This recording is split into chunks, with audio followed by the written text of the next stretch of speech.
Yo, Lazy, let's hit him with that intro, bro. Let him know what they're listening to, man. Yo, what's good, mi gente? You is now tuned in to Pura Cultura Sin Censura, and this is your boy Lazy. And I'm Smiley. And together we are the Maxi Twins. Yeah. Twins. Yo, man. Yo. My Twinkie. Hey, bro. This weekend, we did something major, We did something major. We met one of the homies, bro. That Legend. A legend in the Chicano world, bro. Legend in the Cholo world, Cholo culture world, Yeah. Chicano culture, all that good stuff. We met Miklo, bro. You know what I'm saying? Shout out to Miklo. Shout out to Miklo for coming through to Minnesota, man, and doing the meet and greet. Yeah. I think it's the 30-year anniversary tour that he's doing. Okay. So sometimes I feel like some people keep Minnesota out of their tour or their schedule because they're probably like, I don't know if I got a lot of fans out there. I don't know if there's a lot of raza out there that's ready for this. You know what I'm saying? But this just proves that there's raza out here ready to support, ready to go out and meet some of the people that they, looked up to or admired in movies since youngsters way. Because we saw on Facebook, that Miklo was gonna come, and we're like, oh shit, he's gonna come to Minnesota. This is like, what the fuck? Very random way, but I'm like, fuck, we gotta go away. How does Facebook know that we need to see this shit, bro? Like, Facebook, they got all our information way. They're like, these fucking Cholo gang members need to go see Miklo. These homie. wannabes, they for sure would want to go see Miklo. These Cholos sin barrio vatos want to go see Miklo, homes. No way, but I think it was dope, man. When we showed up, he came to St. Paul. Yeah. We showed up and bro, we saw the line out the doorway, out the corner. Yeah. Right? It was, around the building. Around the building. And it was like, all right, luckily it wasn't like we're like, it ain't extremely cold. It ain't like in the double digits. I mean the lower double digits or single digits. And we had them big puffy jackets on, right? So we're like, fuck it, wait, let's go get in line, right? So we was out there, man. We was out there in the cold waiting to meet Miklo, bro. But next thing you know, 15 minutes turned into 30 minutes to an hour and a half. And we're talking standing in the same places. Like, once we were in an hour, we did move a little bit of headway, but it was not moving the way that I would have thought. We wanted to, yeah. So if you're standing out in the cold, it was like 30 something degrees, right? Like lower 30s. Like once you're standing out there for so long, like bro, your bones start hurting, bro. How like do your mangina feel? No, honestly. Bro, I was like, from my upper body, I was straight, right? Because I had that big puffy jacket way. You're straight on your upper body? What's your lower body do? I don't know what that means, man. But it's like my legs were just freezing when my fucking knees, your joints start hurting, bro. I was like, man. Yeah. I don't know if we're gonna do this, man. Well, it's an hour and a half outside in the cold way. It's a lot, bro. Takes a toll on you, man. So we did a smart move without thinking we were gonna do a smart move. We actually called it quits. Yeah. What I'm saying? We're like, because we were like there for like an hour and a half, and then like Miklo comes out through the back door and he's like, "Yo, what's up, vatos?" And everything. He says that the full name, but out here in Minnesota, gotta be careful with some of these barrios you be saying. Yeah. There's it's a real gang out here. You know what I'm saying? For real. So Miklo comes out, he's like, "What's up, vatos?" And then he starts throwing t-shirts and jackets or sweaters or something. And then like kind of letting people know like, "Yo, thanks for waiting. I'm in here," Yeah. Kind of like raising tus ánimos, you know what I'm saying? Like, hold on, motherfuckers, I'm still here. And we're like, he had done that, but then we were just like, we were out there for so long. We're like, man, well, we kind of already saw him, bro. Like, fuck it, bro. I can't feel my legs no more. My feet are fucking, icicles by now. And then, so we left, and we were out there in a different area of St. Paul where we don't normally go in that area. Yeah. So we're like, fuck it, let's just grab some tacos at this taqueria, bro. So we just chill, bro, had some tacos, and then we're just like, got this bright idea, like I said, out of nowhere, bro. We're like, fuck it, bro. Like, the line wasn't that much longer after us, let's just go fucking park. And once the line, shortens up, then we just walk in. Once the line is in the building, then we go in, bro. So just so you guys know, we got in line like at 7 o'clock. Yeah. We didn't get to see Miklo until like 11.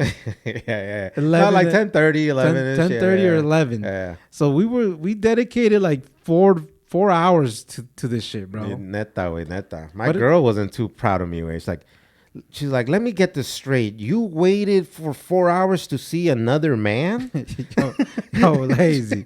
She was like, ¿Y se la mamaste o qué pedo? I just like, Damn. No, but she was giving me them kind of like jokes, bro. It's like, you seriously stood out there to go see another man. I'm like, Miklo is not just your ordinary man.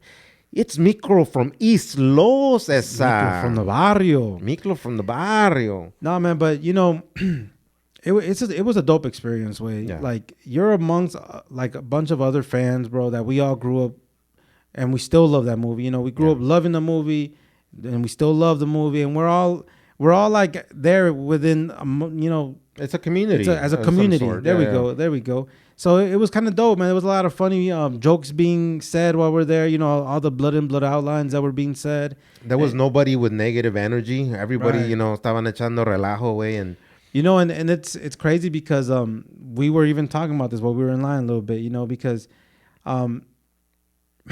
you know, Mexicans that love that blood in, blood out movie, we all have a certain style to us, right? Like, so you pull up, like, you know, the line was a long line, right? There's a lot of cars that were slowing up real slow next to the line. And, you know, like I said, bro, a lot of us vatos, we got that cholo culture, bro, that cholo style, right? trucha con el Regal ese. So we're just like, it just brings back flashlights. I was scared, man. It brings back flashbacks, bro, of when we was youngsters, way. And a car pulls up like that with pelones in there, or like vatos that look those tumbados, way. Yeah, peloncitos, way. Yeah, bro. We, you know, I never referred to men like that way, but it's like vatos pull up in a car like that way, like, bro, you ain't staying around to figure out what the fuck they're gonna say or do. We was gone, bro. You know what I'm saying? It's funny because you can sense that with other people that were there too. Like a car pulls up real slow, rolls the window halfway, and it's kind of just like looking around to see like the vibes or like how long the line is. And we're all just like, that's hood survival skills, though. It's hood survival, but I feel like también is like what would you say? Like PTSD is like some sort of trauma, right? That we have that is like, hey, wait, trucha with that carro, way, like it's slowing down. Like we're like, hey, bro, that's like the third, fourth time this car is fucking took a lap and slowed down. So people that grew up in the hood, we already know that. You know what I'm saying? We peeping everything. You know what I'm saying? Anything unusual, we're on it, you know, and it's because of past experiences, way. You know what I mean? Like, remember, I used to wear shoes that were loose, especially like some of the Converse or even the Cortezes. You know, you don't tighten them hard. You know what I mean? I remember, fool, this black Regal, way. I'm at the bus stop. It just pulls up, full of gangsters, way. And these motherfuckers, skirt, boom. I was like, gone. Yeah. But I don't even know. I think it was the first steps, way. I ran clean out of my shoes, way. Oh, mine is way. I was like, yoinks. Bro, my shoes got left behind. It was like them cartoons, way, where you just take off and the shoes stay behind. They stayed right there. No, it was like them, for people that are in Minnesota, they'll know. When you go to the Mall America and you go to that Bubba Gump restaurant, you see Forrest Gump's Cortez shoes are just like are just like they're on like on the ground, like they're like out of like I don't know, cement or ceramic, I don't know. And that's what my girl, she kind of clowns me a bit, bro, because I be all my shoes, I tie them. My Timberlands, I don't wear my Timbs like, you know, the cool fashionable way. You wear them like combat boots. Mexicans got the boots on. I lace the motherfuckers up way. Why? Because of my past experience. Not that I'm saying that I'm gonna go through similar things. It's just now I'm ready for it. Like there was a time I wasn't ready, and I learned that lesson many years ago. Keep your shoes on tight, man, just in case you got to fight or flight. You know, keep them on tight. Yeah, you were part of that. You were part of the track team, huh?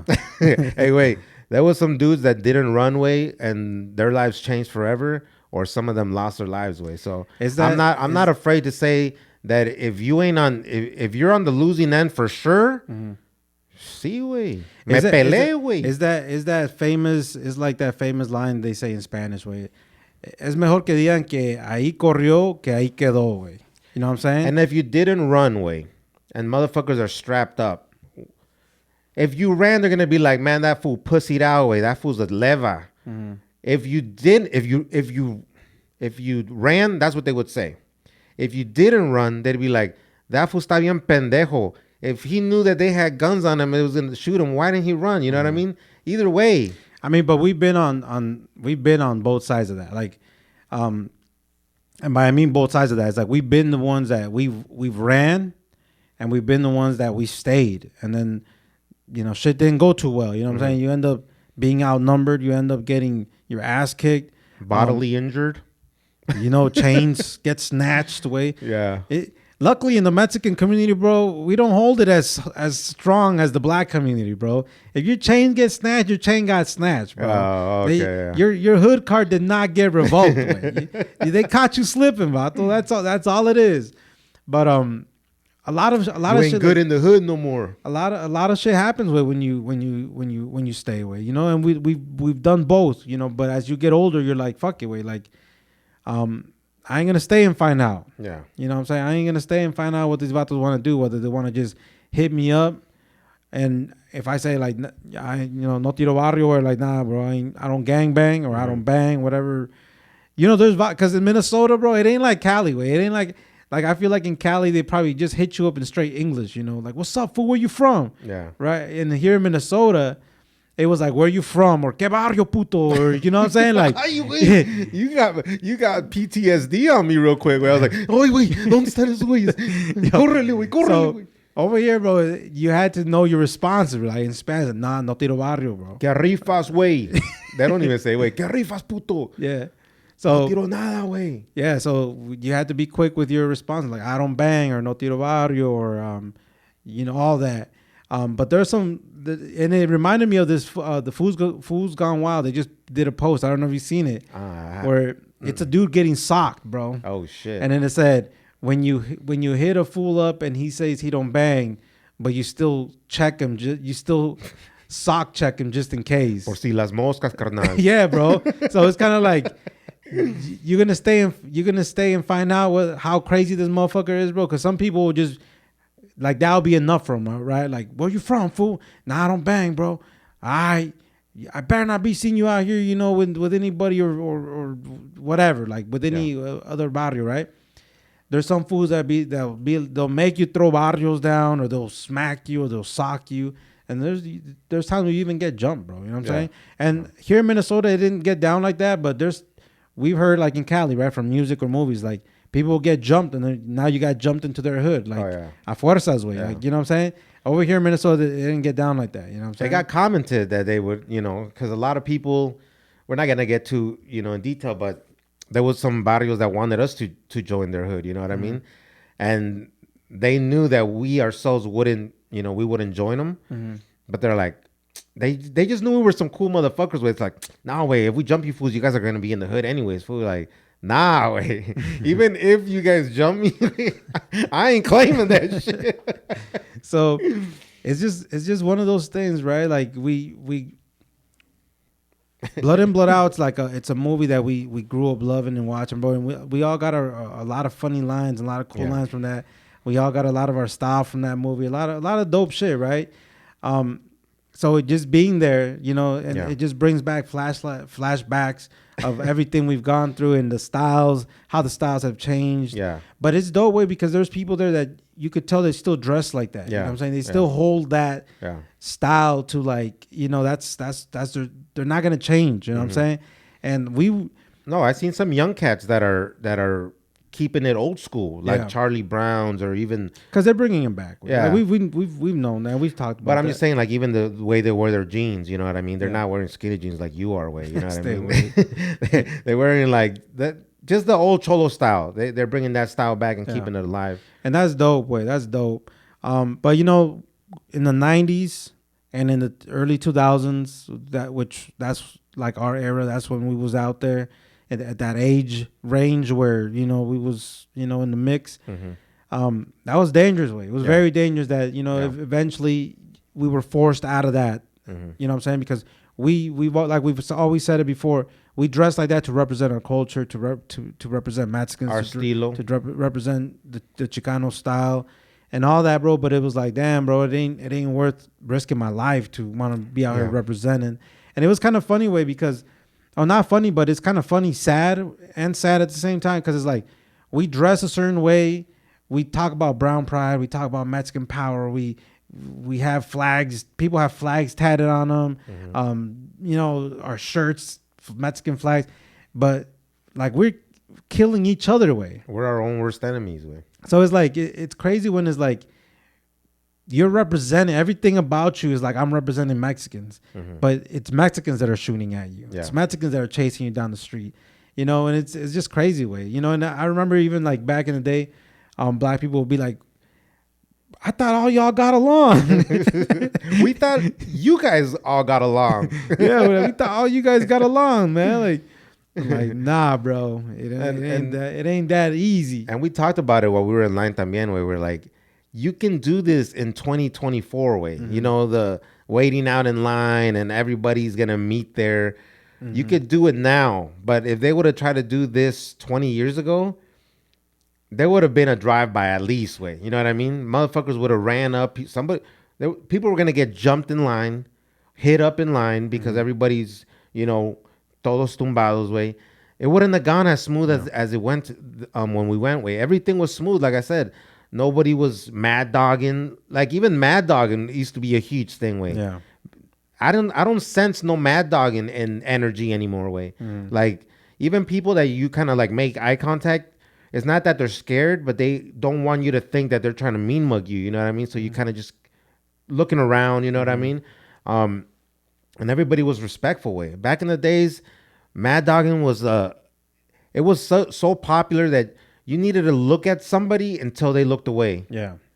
That's what mad dogging is. And it sounds so stupid, but it was so popular that you couldn't walk by another fool, whether they're gangsters, whether they're Morenos or Mexicans. You guys would both mad dog each other. No, because it's funny because some, like when you're in the mix like that, like you gotta be looking around and be aware of your surroundings because you don't know what motherfuckers, if someone's gonna hit you up or not even hit you up, they just straight go to the next level, right? So you're looking around. So when you spot another vato that looks like you and dresses like you, you're like, who's this fool? Like, is he cool with some of my homies or he's not cool with some of my homies? But eventually you lock eyes long enough that it's like, oh shit, we're at this point now, or I can't turn away, and this motherfucker's not gonna turn away, and you just walk by. Either you walk by and just like, you know, you hold your own, or eventually one of the dudes is gonna be like, what the fuck you looking at? And boom, a whole another level after that, man. So it's crazy to think about, way, because now it sounds kind of like it's always been stupid, way, but it's always been stupid, but yeah, it just sounds so stupid, way, you know, and I don't move around like that, bro. Like I don't move around feeling like I need to put the pressure on no other fools. You know what I mean? Like I don't need. You used to feel like you had to punk people way. Like I don't know why maybe, you know, I don't want to sound like that guy, right? But maybe the rap music, you know, maybe the movies we're watching. Oh, lazy. Lazy. We always had that energy way you're not helping Young Thug's case right now. I know. Bro. I hope they don't listen to this. But you always had the energy way that you had to punk somebody way, like. You'd walk up to the homies and be like, yeah, I was looking at that fool. I was mad dogging him. It's a chavalio where he put his head down, homie. And you just knew if you put your head down, you bitched out. You didn't want none of this smoke, you know? So it's the dumb little shit that we used to be proud of, way. Like we had nothing to be proud of, so we were proud of the dumbest little shit like that, way. Yeah. You know what I'm saying? But yeah, that's true. We wouldn't have been able to do these Blood In Blood Out reunions or probably any other type of like, let's say American Meat type of reunions back in the early 2000s. You know what I'm saying? Like now, yeah, it's all love and a lot of the people are grown motherfuckers, bro, and all that, man. But like I told my girl though, I was like, there was gangsters, but there was just no negative energy. You know, like again, just like we said, nobody was on that starting drama shit. So 2024, it's about respect, way. It's like if you show up being respectful to others, way, then people. Like nowadays, people are going to respect you all the fact that you're showing respect. If everyone's showing respect, it's going to be all love. And you're also showing respect to the place of business way, because Yeah. he didn't just show up to like any random place way. Like he showed up at a tattoo shop, you know. Mm-hmm. Shout out to the homies at the Cultura tattoo shop. Yep. So it's like at this age, bro, obviously we got a different age también, güey. Yeah, estamos bien rucos, güey. At this age, bro, I'll be embarrassed to like, you know, start some shit at someone's place of business with. Yeah. It's like Yeah. we don't conduct ourselves like that. You know what I'm Yeah. saying? But luckily it was all love, man. But it's just proof, you know, that Miklo's still doing tours like this, doing meet and greets and getting paid off of shit like this, bro. Yeah. It's like proof of you only gotta do something dope once. Yeah, You know what I'm saying? yeah. Sometimes, way. Yeah. Like you only gotta do something dope, really super dope once, way. Yeah. And you can eat off of that for the rest of your life, way. Yeah. You know what I'm saying? Like we see Miklo out there, we see Crucito out there, and I'm gonna say they're Blood and Blood Out movies because names. I don't know I'm gonna say the Blood and Blood Out names because I don't know their names like that. But you see Paco's the only one that really don't be still moving so much off of that movie. Yeah, because he has his career Kind of kept going off of different movies. Yeah. But we see Magic. Yeah. We see Montana. Yeah. What's his name? We see Popeye. Oh, Popeye. We see them out there doing their thing. Like we see all them still eating off of this movie. Yeah. You know what I'm saying? And you know, we're not knocking everything, but I just want to share information just to let people know how people can still eat off of something that's been going on for years and years, right? Yeah. So to meet Miklo, it was $30 to meet him, right? Mm-hmm. Take a picture, say what's up, dap it up real quick words. It wasn't like a long sit down conversation. Yeah. It's a boom. Let's keep it moving. There's a lot of people wanted to see him. So $30 to do that, picture in that. And if you wanted to take your own merch to get an autograph, he would charge you $30 to get to sign. Like let's say you took your DVD, or like let's say you took a video cassette. That would be some dope shit, right? Oh, like yeah. some collectible type of shit. Yeah. He would charge you $30 to autograph your own merch. But now if you bought a T-shirt off of him, or you bought a jacket, or he had all type of different type of merch, then it's you just pay for the merch and he signs it for free, right? So it's a dope way to have things set up to get paid way, because you got to get money way. Yeah. You got to get paid out here way. You know what I'm saying? Yeah. And us being super fans way, we understand it. Like, hell yeah, you gotta eat, bro. Yeah, bro. Like we're not the vatos like, no mames, güey, quieren 30 varos por, por una foto, güey, no mames, güey. Yeah. ¿Quién se cree, güey? That movie's 30 years old, fool. Yeah. Like, he should be doing shit for free. You know what I mean? Like, nah, fuck that. Like, we want to put money in homie's pocket, güey. You know, and it's dope that there was not just a few people, güey. We're talking about the building was wrapped around in line, so you know, we're not gonna count homie's pockets, but he made a good he made a good money that night, way. Yeah, no, he's definitely like I said, bro. He's making a living off of this for sure. And Miklo, he was Miklo. You know, we didn't meet Damien Chapa way. Like, oh, I'm so glad you guys are fans of the movie, man. That was actually one of my favorite characters that I played. You know, no, we met Miklo way. You know what I mean? So it was like we met the gangster. It was like, you know, like it went by so quick, and it was like it was like something like so dope that it's like you still don't. I still feel like did it like surreal. It was surreal, right? It was like it went too quick for me. You know what I'm saying? But it was kind of dope. He showed love. You know, he cracked a few jokes. Lazy's zipper was down, and we're, you know, I was telling him that he was that excited to see him, and then Miklo's like, yo, like he said a joke like, it's my first time with twins or something like that. My first set of twins. My first set of twins, and you know, everyone was cracking up, bro. So it was funny way, and that's a dope thing about like us way. This dope thing about Mexicans Chicano way, because a lot of people see us sometimes and post it in pictures, and that's definitely something that is like embedded in our culture, especially if you grew up in the 90s and the early 2000s and obviously 80s. When vatos take pictures where we strike that serious pose, you know what I'm saying? No smiles, no nothing. It's just a serious pose that lets other motherfuckers know you with the business, you know what I'm saying? One foot's at the 6 o'clock, the other one's at the 3 o'clock. And then so we take them serious pictures, right? Because it's like a natural instinct. It's unnatural to me to smile in a picture. Yeah, right? So then when the jokes started flying, that's when, you know, you catch us laughing. And in reality, we're just that serious in pictures, you know, because in reality we're not that serious, No. and in reality a lot of the culture we're not that serious. We crack a lot of jokes, but for to hold the image that we hold, not just I'm saying not just us, but like as a whole culture, all the homies, you keep that serious pose just to, you know, kind of like out of respect, like this is how we are, who we are. And it's funny thinking about it that Blood In, Blood Out is kind of somewhat what embedded that in us. Yeah, or played a part for sure.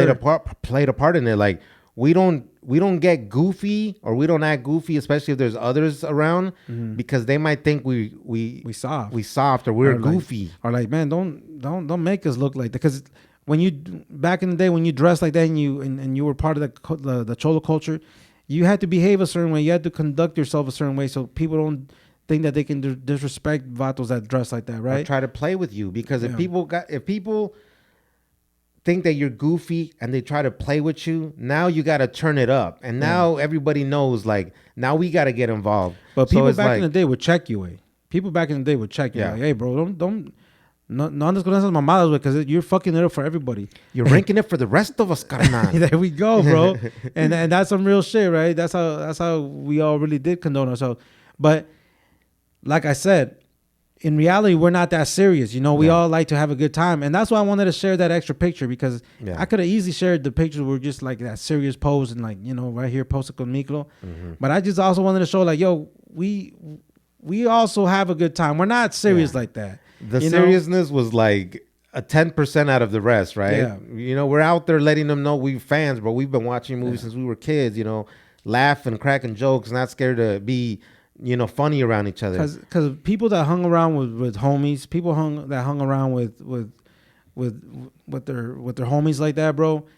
We all know we ain't serious just hanging around talking like some crazy shit. Right? Like we're sitting around cracking jokes, cracking jokes on each other the whole time. So when Miklo was saying that joke, it was like, bro, this is how we grew up, bro. This is how we get along. Yeah. Like this is funny way. Yeah. Like, you know what I'm saying? So it was a really good time, man, and It was dope. It was really dope too. A really dope experience. Way. Yeah, it's still crazy that we met that motherfucker. It is, way. I'm looking at the pictures like was that like I don't know, bro. Like I said, bro, I don't want to act like a fan way, starstruck type. Yeah, shit, I don't want to act like that way, but it's keeping it real the way. Like I could meet Drake and be like, yo, what's up, homie? Okay, cool, what's up? Yeah, and it wouldn't really faze me, right? Yeah. But I meet vatos that I really looked up to as kids, way like Miklo and Paco and I have met Edward James Olmos, but.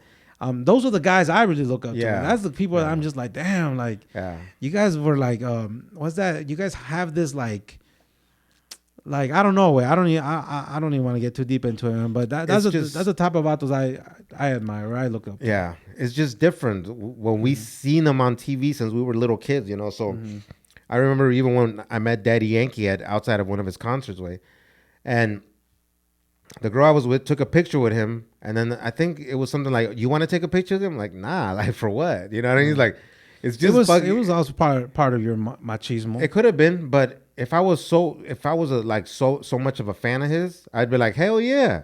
Like if it would have been Miklo for an instance, I'd be like, hell yeah, take a picture of me. Yeah. You know?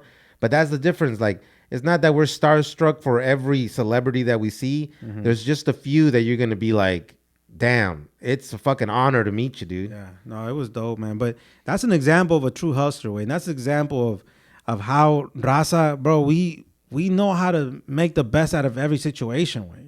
Like this vato's, he's living off of that. He's making the moves, creating the merch, and setting things up in a way that he's capitalizing on this shit, bro. Like not just like some motherfuckers that do something and be like, yeah, I was in that movie and that's it. And I looked at his schedule because I started.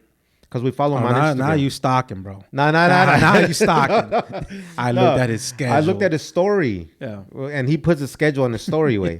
So I looked at his story and it's like, oh, Minneapolis or St. Paul on this day. And then he's going to Brooklyn. Then he's going to Atlanta. And then he started, he was posting on his story way. I was like, I bet you this is going to motivate other vatos from that movie. They should, because... Bro, everybody that went and see Miklo would go see Crucito. Go see Magic, Popeye. If they did like a tour way, I get in trouble when I mention these tours. But if they did like a gather, when they team up, bro, Yeah. and then they go do this together, bro, like they make bank, bro. They make bank for sure. I just see it as like, how much can you charge at the front door, right? Like, how much? Like, you're gonna pay $30 to take a picture with Miklo, but are you gonna charge $100 because you're gonna take a picture with everybody? That $100 might like quitarle las ganas to some people. You know what I mean? Yeah. Like, so if they individually do it, and all those other vatos can basically see what Miklo's doing and be like, yo, I'm gonna do the same thing. Who was their contact in Minnesota? Let me DM them. Yo, homie, I'm thinking of pulling up también. Will you guys offer me the space? Yeah. Boom. You know what I mean? I think it's definitely something that people should look into. Obviously, like take advantage of that. See, you gotta see the blueprints. You gotta see what other people are doing, right? Because like I've seen somewhere where people say like, it's not hard to know. Like if you want to do something, it's not hard to get into because everyone that's already doing it is basically showing you how to do it. You just gotta go do it. Success leaves evidence way. Yeah. And if that's what you're looking for, start looking at all the evidence that's worked for somebody else way. That's facts, man. So shout out to Miklo again, man. That was definitely one of those times that I definitely am going to remember. Yeah, facts, man. Shout out to Miklo, Damien Chapa, man. Damien Chapa. But I also want to set another shout out to a homie, bro. A homie, that he follows the podcast. His name, I know is only his IG name, H Hernandez, bro. Shout out to that homie.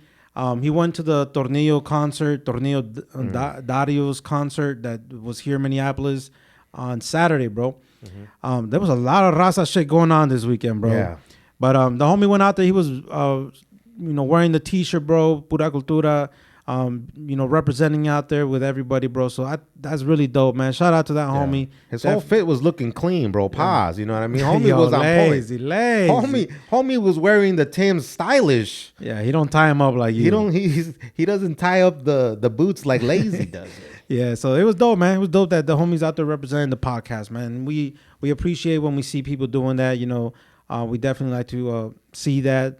If you ever wear our merch out, tag us or whatever. We definitely repost that shit because it's so much deeper than what some people might think, right? Like we don't see a Pura Cultura, somebody wearing Pura Cultura and be like, man, they're representing me and Smiley. Like, no, you guys are representing this work. You guys are representing the culture. You guys are representing, it's a community way. Just like we went and see Blood In, Blood Out, and everyone that's there is for Blood In, Blood Out, not just for Miklo. We love that it's part of being part of that community. Yeah. Same thing for what we do, man. We there's a lot of people that rock with us heavy, and we can all be part of this community, man. So wear that shit thing. Proud, mi gente. Yes, sir. Because you guys see us rocking it day. Yes, sir. But all right, man. Let's get into some of this boxing that's going on, bro. Because there's definitely a lot of news, man.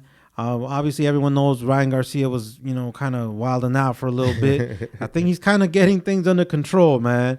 But he was coming out saying some crazy, crazy statements, bro. Not that way. Some of that's just scary, way. On public platforms, bro. Like in front of it's not Clubhouse, but it's something similar, right?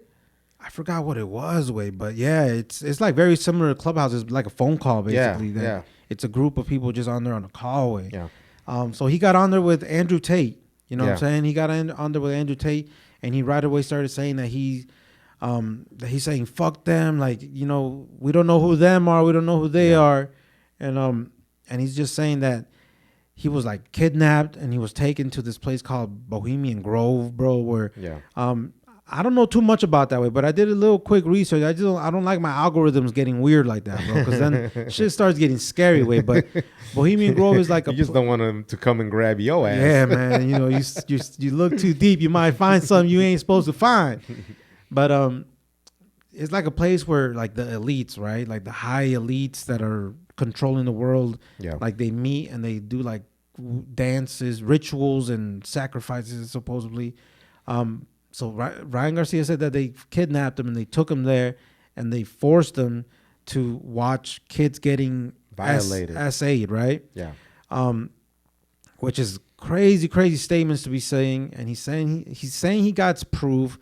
He's saying he got video footage on his phone, which, come on, if people took you to a place like that, they ain't gonna let you be out there with your phone recording shit. You know what I'm saying? So it was very crazy allegations that he's saying, bro. He's on some of that good shit. Lower the dosage, He Ryan. stumbled across some of Oscar de la Hoya shit, bro. If these people, if they, and we're not talking genders here. Yeah. If whoever supposedly did this and knew that Ryan Garcia was gonna go on every platform, social media, and start giving all these secrets, he wouldn't even be around anymore. Right. You know what I mean? Like, so when you're supposedly playing with like this secret society of elites, they don't play around with shit with loose ends. You know, if they think that you're gonna go record, if they think that you're going to go snitch, or if you actually have proof that can confirm something, you gone, man. Yeah, and he was off social media for a while, and he was saying, like, he had already been saying statements like, if I end up dead, I didn't kill myself, and shit like that, bro. So very weird way. And then he disappeared for a couple of days, and he comes back on when he was like releasing some videos, bro, and it looked like forced way. It looked like he was like a hostage of some type, and it was like very like he's reading off of like a teleprompt type of deal, bro. And it just wasn't him. It wasn't that energetic. It wasn't that confident. It wasn't that cocky, happy, excited kid. You know what I'm saying? Like, usually for social media, that's one thing Ryan Garcia is really good at. He knows how to get the people excited for a fight. He knows how to talk shit. He knows how to hype things up, bro. And that's not what we're seeing no more. So obviously it just shows that it's not like it's not a way to sell a fight. He actually got something serious going on in his life. Yeah. Do you see even Chavez Jr. tweeted on his ass? Something like he got nothing on me, or I got nothing on him, or something like that. No, Chavez Jr. said this guy's worse than I am. Oh yeah. Like basically on that shit. Yeah. I seen something like that. I'm like, damn. It's bad when Chavez Jr. says, damn, bro, you need therapy. You know what I'm saying, bro? So it would be hard way. You gotta, like, we got two young Mexican bulls out here, kind of spiraling out of control. We got Peso Pluma and now Ryan Garcia. But Ryan Garcia is like, he's a multi-millionaire, and the money that he can create, that he's creating as we speak, is just insane. Yeah. He's a young, attractive dude that got everything. He got the whole world in his hands. Yeah. He's in this. Because one thing is being rich, but when you have the spotlight, you know what I'm saying? Like, when you got fame. Yeah, when you got that stardom, like, you got that thing también, you know what I mean? Yeah. And so it's like, can you expect a young kid to behave like out of control for a while? Yeah. But it's getting to the point where it's kind of like dangerous way. And it's getting to the point where it's like, damn, bro, like, we don't even see you like having a good time. It's not like you're high and drunk and having a good time. It's like you're high and you just look like you need help. You know what I'm saying? And at this point, it's kind of like, who's around him? Like, what kind of friends do you have around you that are kind of like allowing this, or letting you put this kind of information out, letting you put these type of videos out. Like, you don't got a real homie. You don't got I know he got a brother, so you would think his brother would be like, yo, motherfucker, calm down, chill out, put that phone down. You know what I'm saying? Like, yeah, you should have close people that if you're going to jump on like a public platform and start speaking crazy, that they snatch that phone from you, dude. Like, no way, you can't be nowhere near the media right now, bro. You're fucking tripping. Yeah. Because he's so close to that fight with Haney. It's supposed to be on 420. Ironically, it's on 420. What he's smoking ain't 420, bro. Tell you that much. So, I don't know. I don't know if it's gonna go through. I wouldn't be surprised if it gets like pushed out or even flat out canceled, because it's is leaving a lot of people kind of like with doubts. Is this gonna happen? And turned off también, way. It's like, man, what the fuck? Like, this is not even like WWF type shit. This is just some like, damn, bro, what the fuck happened to you? And I don't know, bro. Like, fear of what's coming up, or like even fear of like, your opponent or Mm-hmm. a big challenge that's coming up, self-sabotaging is not like a new thing. You know what I Oh, that's mean? facts, way. That's true. People need an excuse of why something didn't happen, and if you can create something that you can believe, because self-sabotaging is also tricky because you kind of need to believe that something happened for you not to go and approach that challenge. It's not just lying to other people. And you're probably scared of how you're gonna feel if you were to lose again, Yeah. like for real, for real. Yeah. So, if you self sabotage and you put yourself out there and not your best, you weren't training, you weren't staying off of drugs, you weren't not drinking during your training, then you can fall back and be like, it's because I didn't train well. Yeah. It's because I was drinking. I was getting high. I I was, was going through mental, yeah. and that's why you got to give people credit that can come back from a loss. You know what I'm saying? Like, look at Canelo. Like, he took a major loss. Yeah, a lot of people were upset about that loss because we were kind of all expecting more of him. But he came back from that loss from Mayweather, and he built like one of the biggest careers ever. Way. And you could tell when Canelo took that defeat, it wasn't like a physical defeat, bro. Like his spirit took like a defeat. Like you could see that he was just like broken. And that happens to people. Way like when Margarito, when he beat Miguel Cotto, way, and he basically Margarito cheated because he was putting fucking yeso on his boxing gloves. So it was like he was fucking hitting Miguel Cotto with like fucking concrete, way, like cement, right? Yeah, it's fucked up. He basically ruined Miguel Cotto's career because after that Miguel Cotto started like losing and he just wasn't the same after that, bro. So it's like that mental fight is sometimes harder than the physical fight. You Look at también, we're speaking about the same situation with different people that we've seen, like Ronda Rousey when she lost that fight with I can't think of her name. Yeah, that tall girl. She was a kickboxer at one point. Yeah. When she lost that fight, it was like she was scared to take that hit again. So she would never fought the same again. Yeah. And then what was next? She ended up going to wrestling, right? Yeah, she ended up going to wrestling, bro. So it is crazy. Way it's crazy what that can do, because it's like at the end of the day, way it's like you're training with your team. The fans love you. But when you're in that ring, it's just you. Yeah. It's you against that other person, bro. You know what I'm saying? And even in life in general, like your biggest enemy is in your head, way. Yeah, that's facts, way. So I really hope Brian can break out of this, way, can get his stuff together, bro, because like we said, way, it's not nothing like he's just partying and living, having fun while he's doing it. It looks like he's not in a good place and he's not having fun at all, way. He looks like, he needs help, bro. So yeah, hopefully the homie can pull through, man, and get out of this and be that next star, way, because people are kind of already like speculating him as a next Mexican boxer, way, Mexican American boxer, way. You know what I'm saying? He's not that guy. He's not that guy. But talking about Canelo, way, Canelo was kind of getting a little bit of heat. A lot of people were kind of talking shit about Canelo, saying he's scared, way, because he didn't want to fight his next fight with David Benavidez. Yeah.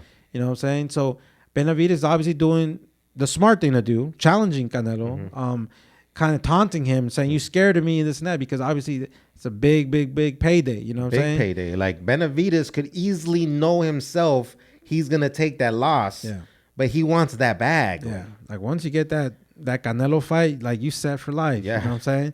So obviously I understand that part.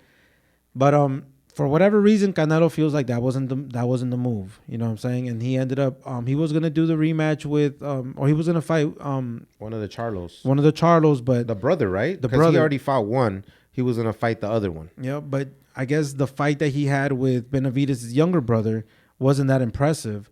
So he basically saying it's not gonna sell. The fight's not gonna sell that well because you weren't that impressive against. And it's not fair to the fans. You know, it's not fair to the fans that I'm gonna, Canelo at the point of his career right now, I'm gonna make you one of my fights. It's like it's not fair to anybody, because that's gonna be almost like an easy fight for what people are gonna say.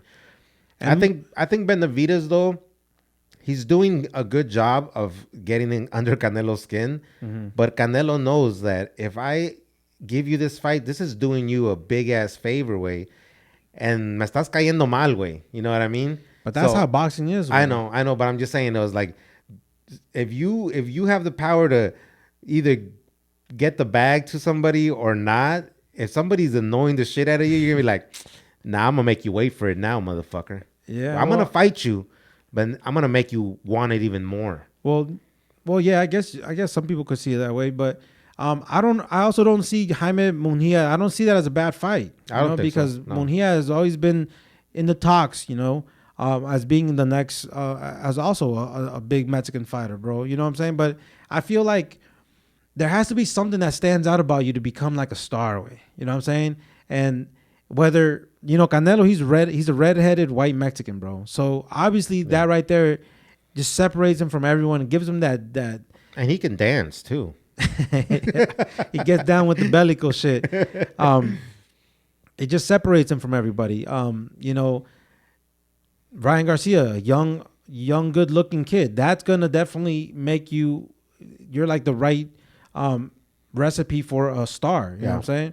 Mujia is like, I don't know. At least from what we see, we haven't seen something that really kind of stands out from him. But it's definitely a good opportunity that he's gonna have fighting Canelo. And you never know that this could be his big breakthrough. You know what I'm saying? Yeah. Because he's always been in the talks of people that are diehard boxing fans. But as far as your casual boxing fans, or as far as other people knowing who you are, people really don't know unless you're really looking into it. Yeah, I know him because we are, casual. I'm gonna say casual boxing. Speak fans. for yourself, vato. But I know his name, but there's not one fight that I can say stood out for me. You know what I mean? But I'm gonna watch it. Definitely gonna pay for that. And it's dope that the bag goes to another paisano. You know what I'm saying? Like he's also, not only is he giving that dude the opportunity to fight him, but he's also giving them that opportunity of, here's the bag, man. Your family's gonna be straight. I don't know if we talked about that Adrian Bronner situation on this podcast. Where right now he's basically asking somebody somebody's in power to be able to give him a fight and for him to collect the bag, and he's like, come on, motherfucker, like, give me a break, bro. Like, just you know that this is a bag for me, man.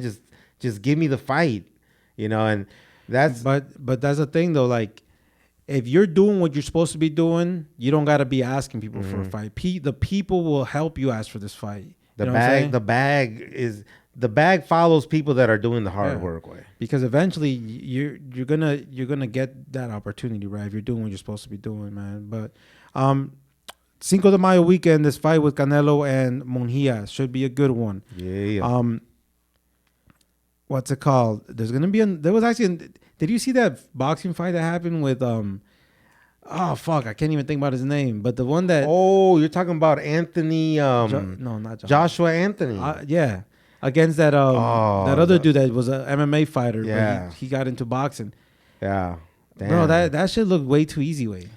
Because that other dude, he had fought somebody already. He had fought a boxing match before. And they said that he looked really good. You know, that he basically he won the fight. They robbed him out of that win. So this dude, I thought he was a really good fighter way. But against Anthony Joshua way, he looked like, But bro, like, he wasn't even putting his hands up. It was like he walked right into that punch. He was waiting for that knockout punch that he wanted to throw. But Anthony Joshua, boom, he knocked him down more than once. But that last time, bro, I think he almost broke his leg away, the way he fell. He twisted and fell, man. That was wild. But talking about heavyweights, bro, this one surprised me way. Because everyone sees the Paul brothers, Jake Paul. What's the other guy's name? Jake and Paul. Oh no, that's his last name. I don't know. The Paul brothers. The Paul brothers, right? So Jake Paul announced that he's gonna fight Mike Tyson. Yeah. Like, bro, at one point, like, you understand both sides, bro, but at one point you can't help but to think, like, what are you guys doing to the sport, bro? You know what I'm saying? Like, what are you guys doing? Like, this is like becoming like a reality TV show in boxing way. I think there can be different dimensions of the sport way. There could be different like genres of it, I should say way. Like there's this is what do they call it? Exhibition stuff. This is not real. You guys know it ain't real. This is just to entertain you guys and to get an idea of what would a fight look like if Mike Tyson was in his prime against one of the Paul brothers. Then you have the Canelo genre, and Gervonta, where animals are gonna go in the ring and really try to kill their opponent, right? Yeah. But yeah, there could be different genres. Like even Ryan Garcia and that's a little different, right? That's a little bit different as far as like clout chasing type of deal in the boxing game. I wouldn't say so. There's always been shit talking in boxing. Like Mayweather's like the king of shit talking, right? Look at McGregor. He built his whole career off of shit talking. That's true. Because he's a good fighter, but we all seen that if a fight got to the second round, he lost. He usually lost all of them once he got to the second round. But his personality and his shit talking got him to that level, right? So I don't got nothing against that way, but just the fact that you're putting a Jake Paul, a 27-year-old, against Mike Tyson, which is 57 years old. Jake Paul's 27. Yeah. Way? That young, rich-ass motherfucker. Right. So, damn. But he's fighting. Mike Tyson's 30 years older than him, bro. It's like this is just getting ridiculous. And I mean, obviously they're using the opportunity that, or the platform that he has built for himself as being that YouTuber, that content creator that became a boxer. Yeah. And they're running with it. But it's kind of like, you would think that Mike Tyson would be the type of guy that'd be like, nah, man, like boxing is what made me. I respect the sport. I'm not going to take it that route.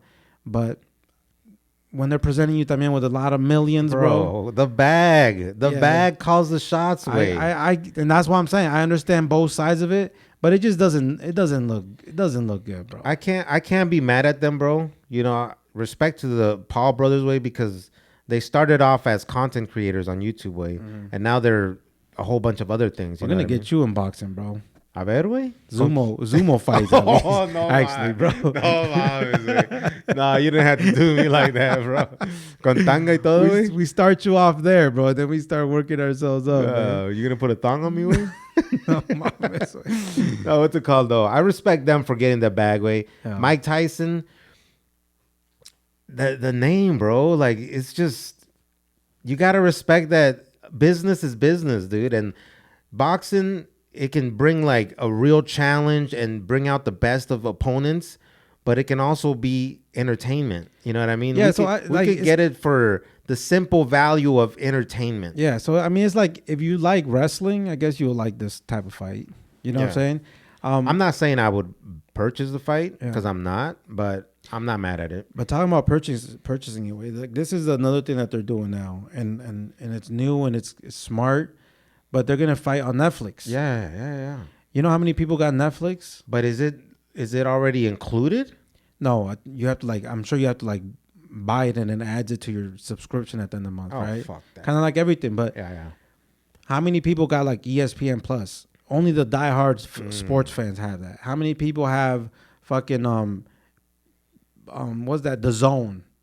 I used to have that. Only diehard or only real fans that will watch boxing fights casually, right? Or more than casually. Yeah. But everybody has Netflix way. Mm-hmm. So if you're turning on your Netflix every time and you're seeing that fight just being promoted on your on your home screen, you're gonna eventually be like, well, I kind of want to see what this fight's about now.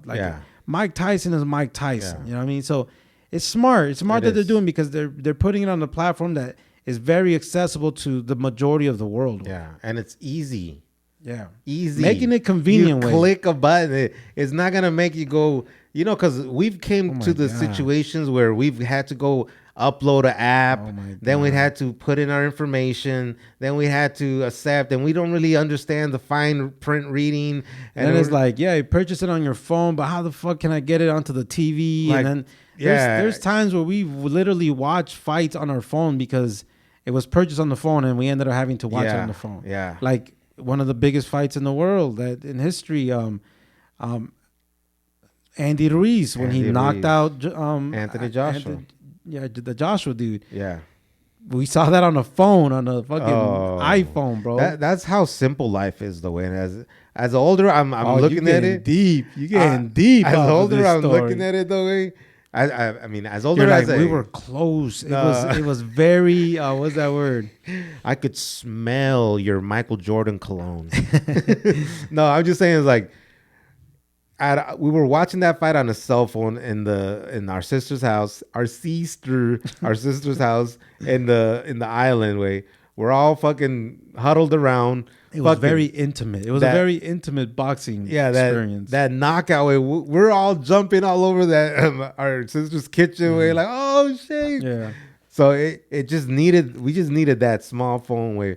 But yeah, That's how beautiful that's how beautiful the sport is way. And that's why I'm saying, like, that's why when I hear stories like this about Jake Paul fighting Mike Tyson, it kind of, I can't help but to feel a little like bad feeling towards it because of how beautiful the sport is and how many good memories we have off of it. Yeah. So when you see kind of people kind of playing with it in this way, in this manner, you can't help but to, feel that way. Like Jake Paul's challenged Canelo. McGregor has challenged Canelo.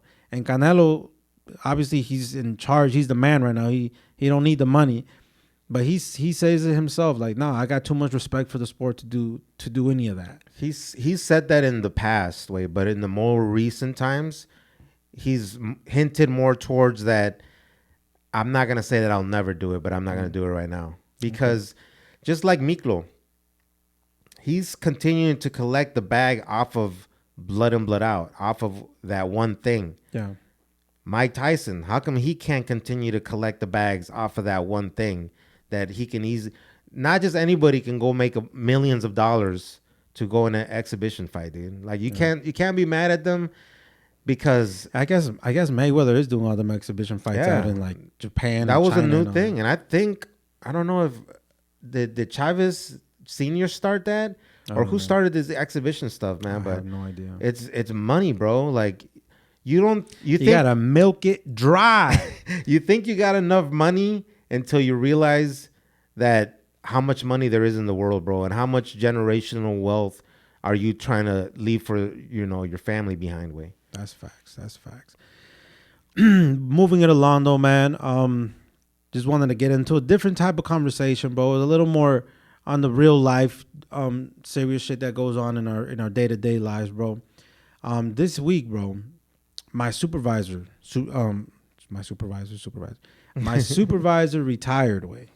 He was with the company for 13 years, bro. Oh, he retired? He retired. Oh, I thought he like just quit. Not like quit, but like, yeah, retired. Put in his notice. Well, yeah. Yeah, he retired. He put in his notice and he's gone. Oh, okay. Yeah. Is he at the age to retire? He retired a little younger. Okay. Retired a little bit younger than, I think he's 63, okay. Right?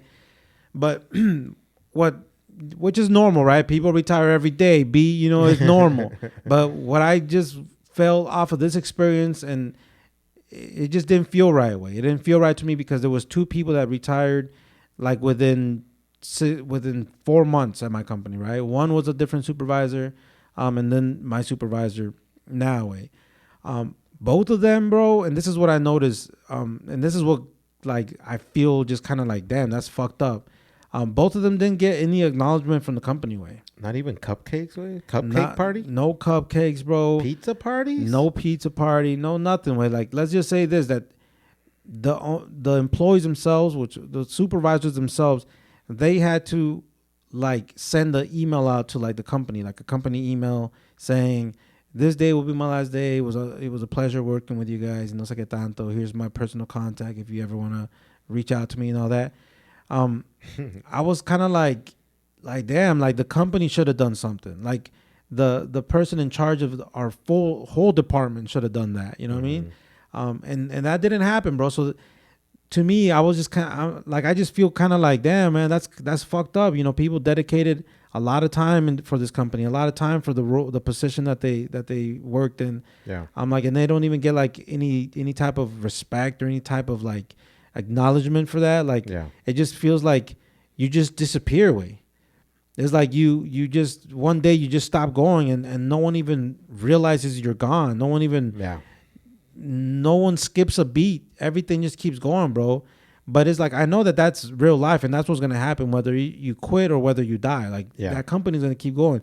But if the world keeps turning, man. Right. But if the company that you worked with for that many years, way, if they can't even take the time to send like a company email and just kind of like give you your roses, way, like it don't take much, way. You know what I'm saying? It don't take much to give someone the roses, bro, and just to like make him feel special, way. Yeah. You know, like even if it's like, well, if it's just out of respect, it's just out of respect for the person, or out of respect for the role, or out of respect for for that's just the procedure that's done Yeah. when someone's leaving. There should be a standard. Right. So like out of that, you would have thought you would see something like that, but I didn't see anything like that. And that's like, to me, when I see things like that, it's just like a reminder to me, like, don't get so caught up in this shit. Don't get so invested in this shit, because no one really gives a fuck. Like, Don't get emotionally invested in it. don't get emotionally invested. Just realize that you're there to do your job, and that's it. And if Keep it strictly business, bro. Keep it strictly You're business. exchanging time for labor right, or but money. My bad. Time but- for money. that's like the rules, right? But as individuals, we should still kind of like try to create something more than that. Yeah. You know what I mean?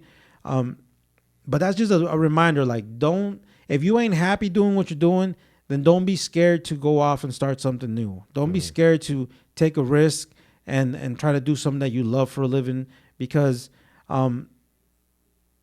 like, don't waste your whole life doing these careers or chasing this career that it's, at the end of the day, you get no reward from it. Yeah. You get no acknowledgement for it. Like, for example, and I'm going to stick to my supervisor, because, you know, that's the recent thing that's going on. And that's kind of what got me thinking like this. He's worked at many different corporate jobs. And this last one that he got, bro, there was the department that I work in. He created that department. Like, Oh, shit. yeah, like the department that I work at my company, it's a warranty department, right? For this company, we manufacture cleaning machines, right? Cleaning equipment. Before, it was just like, people just went off the books, like, oh yeah, that's covered, that's not, and like, oh yeah, cover it. Like, they just kind of went with it, just kind of winged it. Well, he took it upon himself to create this whole department, and he started doing his own research on what's covered, his own like paperwork or documents on, like, to kind of make a format of what's going to be covered or what's not, right?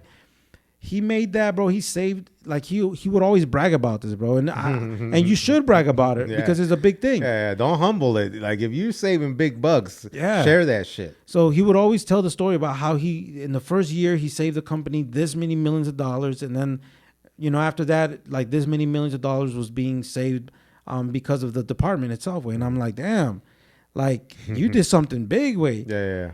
And like, being a person that did all that and still walking out like you didn't do shit, it just, con más razón, it don't feel right. It don't. So, did you work with him? Was he at the office when his last day? No, he wasn't. He kind of worked from home now. Okay. Right. Okay. But like, you know, like, they could have done the email, but they could have also been like, hey, if we want to do something nice for you, you want to come in on your last day, and Yeah. we'll just do like cupcakes with everybody.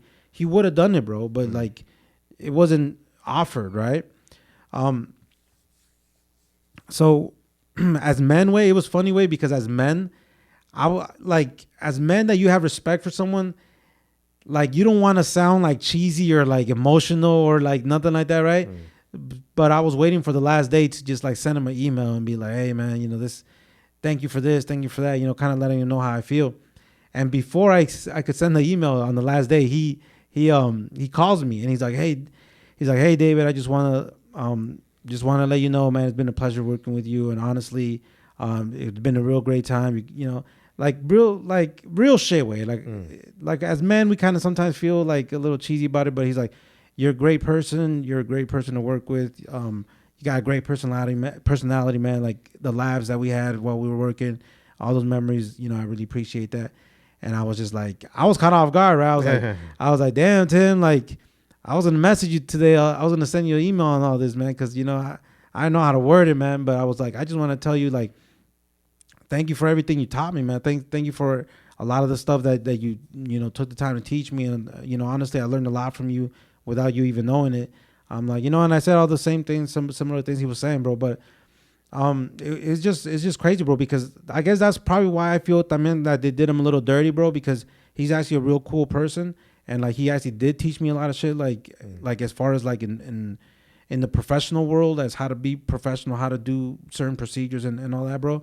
So I'm just kind of like, I'm like, damn, they did this man dirty, bro. You know Did he what I'm saying? mention anything as far as like, dang, it feels like they didn't even like give me my proper goodbye or something? I wanted to say it away, but I didn't want to make him feel worse. You know what I'm Yeah, saying? Like if you I know. would have said, I kind of want to be like, hey man, so they're not gonna even do anything for you.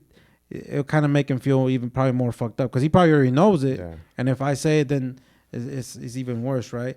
But this is the good thing about it.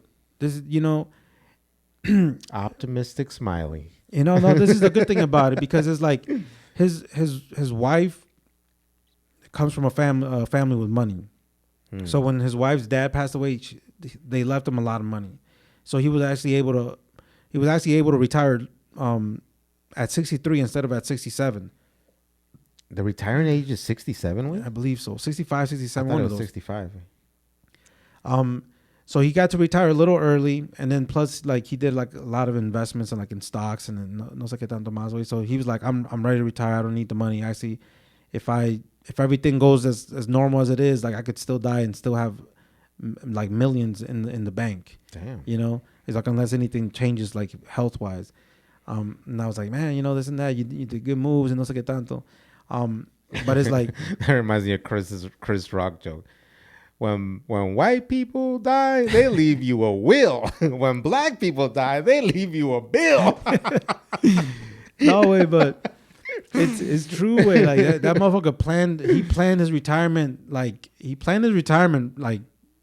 right, bro. You know what I'm saying? You like, got to, right? You got 65 years to do it, way. Right, but Imagine like trying to do it at the last 5. a lot of us don't got it set up that way, bro, because there's some people that are like, they have like goals, right? They have milestones like, oh, by 40 I should have this much, by 50 I should have this much, and then like even your 401k plan will send you like an email like, if you want to meet your goal, you need This percentage. you need this much percentage to every no sé qué tanto. But you got to look at that shit, because I look at my shit, way, and it tells me this is on the route that you're going. This is your monthly, what you're monthly gonna get, or the amount you're monthly gonna get.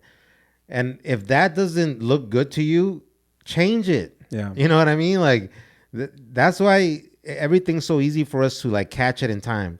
If you don't like it, change it. Yeah. If you think that's not going to be enough money, well, make some changes. Yeah. I'm going to do it old school way, man. I'm going to just live with the kid that's doing better, man. Damn. Te van a tener ahí como arrimado, güey. Shit. We're not going to get into all that, lazy.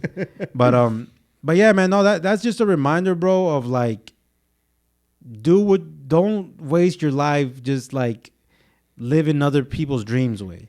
You know what I'm saying? Just like, and this kind of ties back to like. What do you mean living other people's dreams? Like working to fulfill other people's dreams? Yeah. Right? Because we're employed, right? And we're working, making somebody else's dream reality, right? Yeah. Kind of ties back to like when you're a renter, you're renting, making somebody else's dream a reality because they're landlords and you're just a renter, right?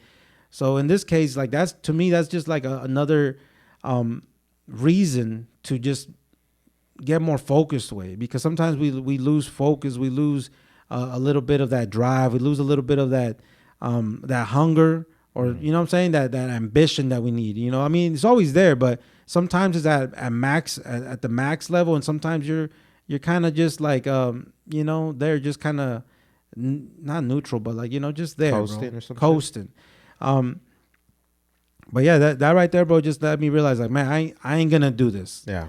At the end of my life, or at the end of my work life, or by the time I retire, I don't want to feel like I just worked for somebody else and then I walked out into oblivion's way. Like now it's like you're just like a nobody way. You know what I'm saying? Like other than your family, and that ties back to your family, because now that he's retired way, in reality, like when you retire, all you really have is your family now. You know what I'm saying? So focus on raising good kids and focus on having good relationship with your family, because at the end of this whole ride, that's who you go back to anyways. Imagine at the end of the ride, there ain't nobody there to ride with you.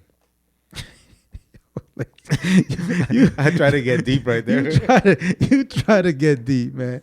But No, for real though. Imagine if you didn't do your shit properly. Yeah. That at the end of everything, there's nobody. Your kids didn't even show up because you didn't even show them the love properly. You know. Yeah, no, that's true. I guess you just said it in a funny way, but I changed my voice where I was trying to, make a moment. but yeah, man, that shit was fucked up, bro. That shit was fucked up, man. But it's things to learn from that way where, there's been moments, I'm not like that no more way, but there's been moments where you want to be loyal to a company way. You know what I mean? Oh, hell no. Well, I'm just saying, like, there's a lot of the times where you could go to the competitor and work for them even for more money. You know what I mean? Oh, you flip flop gangs, bro. You can flip flop companies, no, bro. I never flip flop shit. That's why you moved out the hood. They too many people knew your ways, your disloyal ways. They were all out of gangs for me to jump to. Way like, what? There's no more after this one? Yeah, valió, way.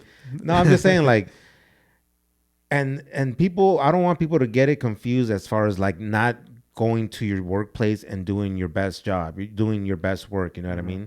It's just about doing what you need to do and don't, because at my job way, there's motherfuckers that go the extra mile way and nothing else happens.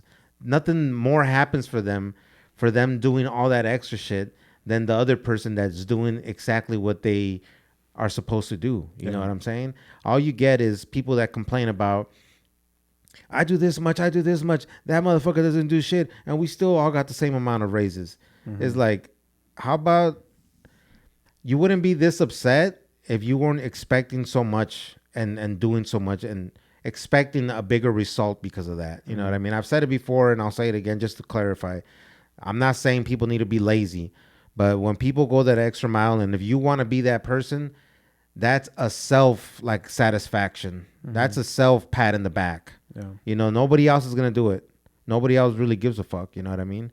So if you're going to be that employee that gets there early and goes way out, beyond y todo ese pedo, way, just know that it's going to be a self thing. Like you might get lucky and have some bosses that do show you like recognition and appreciation, but it's not common.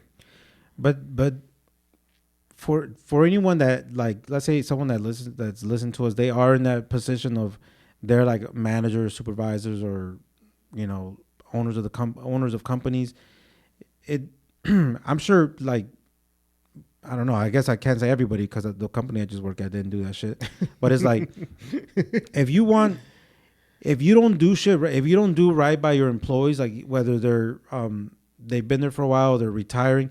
If you don't do right by them, then you're leaving. You're having a bad look for the other people in your company, because now, like I know I'm not gonna be at this company for the rest of my life, but still I still see that and it's like, damn, now I know for sure I don't want to be at this company for the rest of my life, because it's like, this is how you treat your employees. This is the thanks we get after putting hours. There's people that like really put like creativity into the work that they're in, and there's nothing wrong with that. Like I respect people that can do that, but it's like there's some of us that is kind of like, I wasn't born to do this for the rest of my life. It's just something in us that is kind of like I'm meant for something else. I don't know yet, but I kind of have an idea, and I'm gonna work towards that. But for the people that are planning on being there, it's a bad look. It's a bad look to give them as a bad example that, like, damn, so that's what's my life gonna be if I stay here for the rest of my life. Yeah. For the smart people that pay attention to everything, like all those details, you pay attention to when somebody gets recognition and appreciated a job and be like, I work at a good place, man. People treat you nice around here, I used to be, when I was younger, bro, I used to be that dude that when people got recognized, like, oh, he's the employee of the month for this or the. I used to think that was corny and cheesy and stupid. And you would see them all happy and shit, like, oh man, that's whack. But as you get older, you start appreciating shit like that. You're like, damn, that's pretty cool that they're doing that. He deserves it. Yeah, he deserves his moment. Yeah. So it's weird how as you get older, like you start appreciating certain things, and you start realizing that certain things are important. People do need to be recognized. Yeah. People do need acknowledgement. And honestly, happy employees are better employees way. Like if you feel like you're a valued employee way, you're gonna work better. Yeah. Whether someone's looking over you or someone's not. Mm-hmm. You know, we're living in the days where a lot of people are working from home. If you're a valued employee and people respect you and people value you and show you recognition, you're going to be home with all the freedom in the world to not do shit or to be doing other shit while you're on the clock. But you're gonna have that, like, that loyalness. Like, if you're that type of person, you're gonna be like, you're gonna want to work for them. Like, you're gonna want to do good work for them because you're like, man, they respect me, they acknowledge me, they recognize me. I'm gonna make sure I do my best. When people appreciate and take notice of you, the best of you, you'll continue to give them the best of you. Mm-hmm. When people don't appreciate the best of you, of the work that you're doing or the effort that you're doing, you're going to be like, the smart people, I think, would be like, well, fuck it. You know, I'm going to just do the mediocre shit because even if I give you my best, you don't show me any kind of acknowledgement for it. Mm-hmm. So I'm going to just do exactly what my job description says. You know what I mean? And some people say that's what you're supposed to do anyways, way. But I'm just saying, if people show you, give you your props, give you your flowers, you know, I'm not saying they need to bow down to you or anything. A simple like, hey, man, thanks for helping us out. You know, did my voice kind of crack a little bit there? You really need some yo, Lazy, thanks for being part of this podcast, man. This shit wouldn't be possible without you. No. I don't even know why my voice did that shit way. If somebody just tells you like you did a good job or like, hey man, thanks for knocking out this project with us. I can't even say it. I just remembered the time where you asked for a raise and you got fired. No, that's not how it went. Wait. That is not how it went. Wait. That was not the recognition you were looking for. No, that's not how it went, bro. There's more to that story, bro. I just, you know, when you let motherfuckers run off with a false story for so long that you guys actually believe that that's the truth, but I just let it happen because I thought it was funny. That story's funny, bro. That's why I left it like that. For a raise and they let your ass go. Now we can find another Mexican to do exactly what you was doing, even better. All right, man. Do we got anything else on the books, Wayne? Nah, I think that's it, man. But that's just some real regular life conversation, a real life conversation to just be a reminder to everybody that is like, if you ain't getting recognized or you ain't getting respected at the company that you're at, there's a lot of other companies that you might find a better culture. You might find a better leadership that you'll feel better about yourself. You'll feel better about the work you do. So don't think that you're stuck where you're at. And for a lot of people that are natural born leaders, natural born entrepreneurs, natural born people that don't like to take orders or instruction by other people, and you'd rather, you know, do your own thing or go by your own rules, start up your own companies or whatever. That when you see shit like that or when you hear stories like this is like a reminder of, like, you know, let's go out and create our own thing. You know what I'm saying? Let's not let our life fall into the hands of these evildoers. You know what I'm saying? Evil. Let's go make our own story. Let's not be part of other people's story. Let's go make our own story. You know what I'm saying? I love this positivity way. And también I'll end it up with this también way. Even if you're working at a job that, you know, that you might not love or feel so, you know, crazy about, have an end goal and have a purpose, you know, work towards something, you know, because I'm just saying it because my personal self way. I used to just work to collect a paycheck way.